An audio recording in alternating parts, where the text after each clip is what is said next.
At the convention, it was very striking to me that the Democratic Party has no statewide candidates who are black or Hispanic.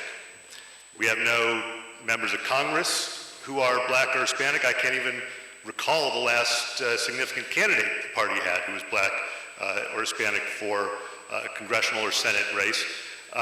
Given the obvious importance of those demographics for the party, and frankly, the importance of their turnout for one of you to be elected in November, I'm curious why each of you thinks that you can appeal to them, to black and Hispanic voters, in a way that will actually get them interested and turn out to the polls. And I will start with Dr. Berwick, because I believe that I got something from your campaign today about outreach to minority communities, so I'll let you start.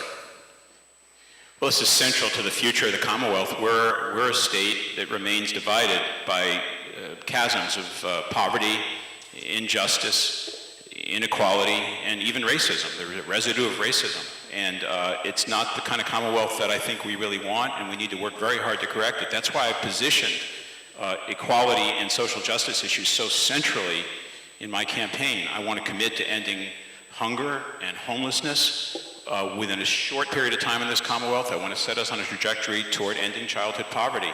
And I want to make a 100% commitment to total involvement of the populations in our state. Our diversity is our strength, and yet I meet so many people who feel left out. I must say, just in terms of this election, I hope that communities of color, communities at disadvantage, vote. The silence of those communities, their engagement is crucial to the future of this Commonwealth and this country. And to me, that's almost the most important thing going on in this campaign. I've seen far too many people suffering now because of these residual inequalities. Thank you very much, Dr. Berwick. Why don't you go ahead? Sure, David. So I was at the NAACP breakfast last Sunday in Mystic Valley in Medford, where I live, and we talked about the fact that this is the 50th anniversary of the Civil Rights Action nationally, the Civil Rights legislation, and the 60th anniversary of Brown versus Board of Education. And both of the promises of that legislation and that Supreme Court decision are still unfulfilled. Look, it's been tough for women to get elected. It's been tough for anybody in Boston particularly, but across the state.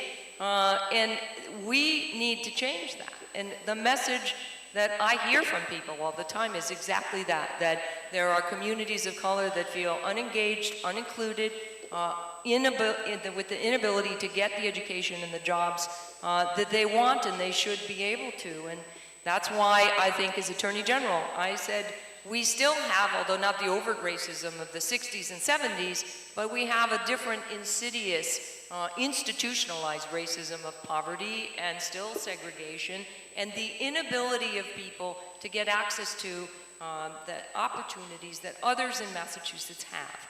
And until we change that, we just brought a lawsuit against a bar in Dorchester for not letting people in because they said, you're not from here. And we said, you use that as a benchmark to say, you're not our kind, so we're not going to let you.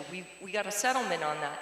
And that battle is still not done. And until we all get engaged, and I understand why communities of color feel unengaged, and so it's not just that they need to turn out, it's that we need to go into those communities and talk to them about education, ending poverty, healthcare disparities, and making sure that it's not just not discriminating, it's about including people.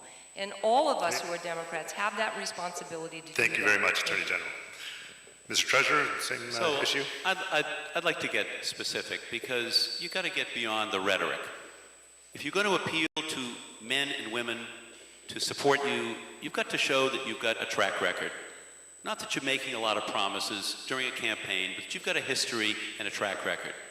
As State Treasurer, the day I was sworn in, I stood up in front of the people of Massachusetts and I said that hiring a Treasury would reflect the diversity of the society in which we live. 35% of the people we've hired at Treasury have been from diverse communities. I'm proud of the fact that we have the most diverse campaign team in this race. 37.5% of the people on our team are from diverse communities. When I realized that there were no rules on this, I changed the proxy voting guidelines at the State Pension Fund. We have zero tolerance for zero diversity. If there are no women and no people of color on corporate boards, we vote against them 100% of the time. I changed our procurement practices. We now award points to men and women, people of color, women-owned businesses and minority-owned businesses, so that they can do business with the state. I created a Diversity and Outreach Council to advise me all the time about issues related to diversity.